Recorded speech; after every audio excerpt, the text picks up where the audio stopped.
दोस्तों, पहले भाग में हमने देखा कुम्हार के घर तीसरी बच्ची का जन्म होता है। वो उसके भविष्य को लेकर चिंतित रहता है।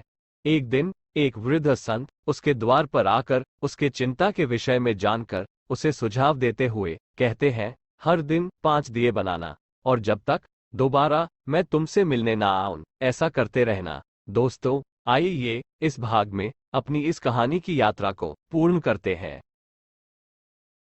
कुम्हार घर आकर अपनी पत्नी को ये पूरा वाकया बताता है और वह भी उसे बाबा की आज्ञा अनुसार दिए बनाने बोलती है। कुम्हार अब प्रत्येक दिन अपने काम के अतिरिक्त समय में बचे खुचे मिट्टी से दिए बना देता। जब 1 महीने बीते और 150 दिए बन चुके थे, तब उसकी बड़ी बेटी गुड़िया, जो लगभग 7 वर्ष की हो चुकी थी, बड़े कौतूहल से अपने पिता से पूछती है कि बाबा, हम इतने दियों का क्या करेंगे? क्या आप इन्हें बेच देंगे? कुम्हार कहता है, नहीं बेटे, इन्हें बेचने का तो हम सोच भी नहीं सकते और तुम बाहर जाकर किसी से ऐसा बोलना भी नहीं। वह मान जाती है, किंतु फिर उत्साहित होकर कहती है, बाबा, क्या मैं इन दियों को बहन के साथ मिलकर सजा सकती हूँ? इस पर कुम्हार कहता है, क्यों नहीं, लेकिन केवल उतना समय ही लगाना जिससे तुम्हारी पढ़ाई और माँ के हाथ बटाने में तुम्हें कोई परेशानी ना हो। आगे इसी प्रकार 1 वर्ष बीत जाता है। कुम्हार ने लगभग 1800 दिए बना लिए थे। अब वो कुछ अधीर होकर अपनी पत्नी से कहता है, बाबा आखिर कब आएंगे? दियों का ढेर लगा जा रहा है और एक कमरा भी हमने केवल इन दियों के लिए छोड़ रखा है। पत्नी कहती है, धीरज रखिए, इन दियों की वजह से हम पर कोई अतिरिक्त भार नहीं पड़ रहा। गुड़िया और मुन्नी भी इनकी रंगाई पुताई कर कलाकारी सीखती जा रही है और कुछ नहीं तो बच्चों का मन तो लगा रहता है। कुम्हार कहता है, ठीक है, चलो अब मैं काम पर जाता हूँ। छुटकी का चेहरा देख लूं जरा। आगे समय बीतता है। अब छुटकी भी 5 वर्ष की हो गई थी। मुन्नी उससे 3 साल बड़ी थी और गुड़िया सबसे बड़ी, जो अब 12 साल की हो गई थी। तीनों बच्चे अब स्कूल जाते और साथ खेल कूद करते। छुटकी भी अपनी बहनों के साथ दियों पर कलाकारी करने में लग जाती। आधा कमरा भर चुका था। उनके पिता ने लगभग 9000 दिए बना दिए थे और बच्चों ने आश्चर्यजनक रूप से सारे दियों को सजाकर सुरक्षित रूप से कमरे में व्यवस्थित करके रखा था। अब तो यह इनके जीवन शैली का एक हिस्सा बन गया था। कुम्हार भी अब बाबा के आगमन के विषय में प्रश्न नहीं करता था। सजे धजे दियों के ढेर को देखकर ही उसे संतुष्टि होने लगी थी। इसी तरह 3 वर्ष और बीतते हैं और एक दिन जब कुम्हार अपने काम पर बैठा था, पहिया घूम रहा था, कुम्हार एक सुराही को आकार दे रहा था, तभी वह देखता है कि एक वृद्ध संत उसके द्वार पर खड़े हैं।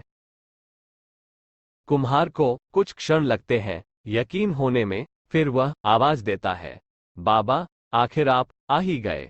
बाबा के दर्शन मात्र से उसके आंखों से खुशी के आंसू छलक आए थे। बाबा अंदर चले आते हैं और कुम्हार से कहते हैं, तुम्हें मैं याद हूं। इसका अर्थ है तुमने अपना काम भी पूरा किया है। मुझे ऐसा ही विश्वास था। बेटे, मुझे 5 दिए दे दो पूजन के लिए। कुम्हार बाबा से 8 वर्ष बाद मिल रहा था, किंतु केवल 2 मुलाकातों में ही वो बाबा से एक करीबी लगाव महसूस करने लगा था। दिए लेते हुए बाबा कहते हैं, सुनो बेटा, पास ही शहर में एक भव्य दीपोत्सव होने वाला है। वहां हजारों दियों की आवश्यकता होगी। क्या तुम वहां अपने दिए देना चाहोगे? कुम्हार आश्चर्यचकित रूप से बाबा को देख रहा था, जैसे बाबा कोई समय यात्रा करके आ रहे हों। वो कहता है, बाबा, मेरे पास कुल 14,000 दिए हैं और मैं अवश्य इन्हें दीपोत्सव में देना चाहूंगा। बाबा कुम्हार को दीपोत्सव का विस्तार बताते हैं।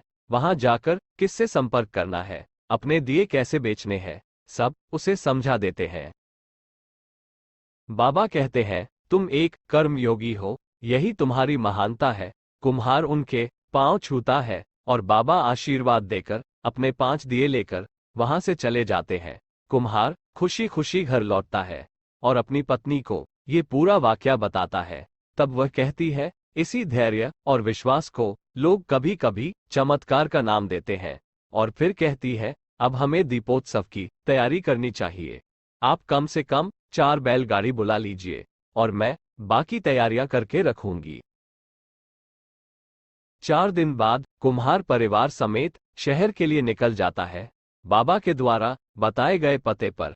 वहां अधिकृत कर्मचारी से मिलकर अपने दियों का मोल लगाता है। कुछ मोल मोलाई के बाद 70,000 की जगह 60,000 रुपए की राशि पर कुम्हार के सारे दिए खरीद लिए जाते हैं। कुम्हार हर्षोल्लास से अगली सुबह अपने गांव के लिए वापस निकल जाता है। रास्ते में पति पत्नी भविष्य नियोजन पर चर्चा करते हुए कहते हैं कि ये 60,000 रुपए हम गुड़िया के स्नातक शिक्षा के लिए उपयोग करेंगे। अगले साल वो कॉलेज जाने के लिए योग्य हो ही जाएगी और उसने हमेशा से लॉ पढ़ने की इच्छा जताई है। कम से कम हमें इतना निवेश तो करना ही होगा। उसके मनोवांछित दिशा में उसे एक शुरुआत देने के लिए कुम्हार कहता है, उचित है। कुछ दिन बीतते हैं। बच्चे अपने दियों के खाली कमरे को देखकर कभी थोड़ा उदास भी हो जाते। तो एक दिन सारी बहनें जब बातचीत कर रही होती हैं, तभी 8 साल की छुटकी कहती है, मुझे दिए रंगने और सजाने का बहुत शौक है दीदी, क्या बाबा फिर से दिए बनाकर घर नहीं लाएंगे? तो गुड़िया कहती है, जब तू बड़ी हो जाएगी ना, तो खुद ही दिए बनाना, बर्तन और गुलदस्ते बनाना, फिर हम सब मिलकर उसे सजाएंगे। सारी बहनें खुशी से खिलखिलाकर हंसने लगती हैं। इसके कुछ दिनों बाद कुम्हार जब अपने काम पर बैठा था, तभी वह देखता है कि कुछ सरकारी कर्मचारी उसके नाम से पूछताछ करते हुए उधर की ओर चले आ रहे हैं। वहां पहुंचकर कुम्हार से कहते हैं, आप ही ने रंग बिरंगे दिए दीपोत्सव में भेजे थे ना? सरकार की तरफ से कला और सांस्कृतिक समारोह का आयोजन किया गया है, वहां आपको सपरिवार आमंत्रित किया गया है। 10 जून को सरकारी गाड़ी प्रातः 9 बजे आपको शहर ले जाने के लिए आएगी, कृपया समय से उपस्थित हो जाइएगा। कुम्हार सपरिवार समारोह में पहुंचता है। वहां राज्य के कला एवं संस्कृति मंत्रालय द्वारा उसे सम्मानित किया जाता है और कुछ दिए के नमूनों को कलाकारी के लिए पुरस्कृत किया जाता है।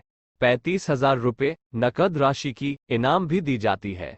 इसके अतिरिक्त एक बच्चे के स्नातक की शिक्षा के लिए स्कॉलरशिप भी दी जाती है।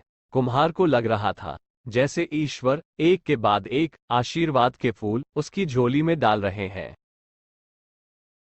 कुम्हार मन में सोचता है, इतने का तो मैं हकदार भी नहीं, क्या कहूँ, बाबा ने दिए क्या बनवाए मुझसे, जैसे उनकी लौ से उजाला ही उजाला कर दिया। कुछ वर्ष बीते और गुड़िया अब लॉ की पढ़ाई के लिए कॉलेज चली गई। मुन्नी स्कॉलरशिप के तहत अपनी पढ़ाई करने लगी और छुटकी तो कला और मिट्टी के बर्तनों में इस तरह लगी कि उसे ही अपना व्यवसाय चुन लिया। वो अपने पिता के काम को एक अलग स्तर पर लेकर जाने लगी। दोस्तों, ये थी कहानी दिए विश्वास के। कहानी के साथ बने रहने के लिए बहुत बहुत धन्यवाद।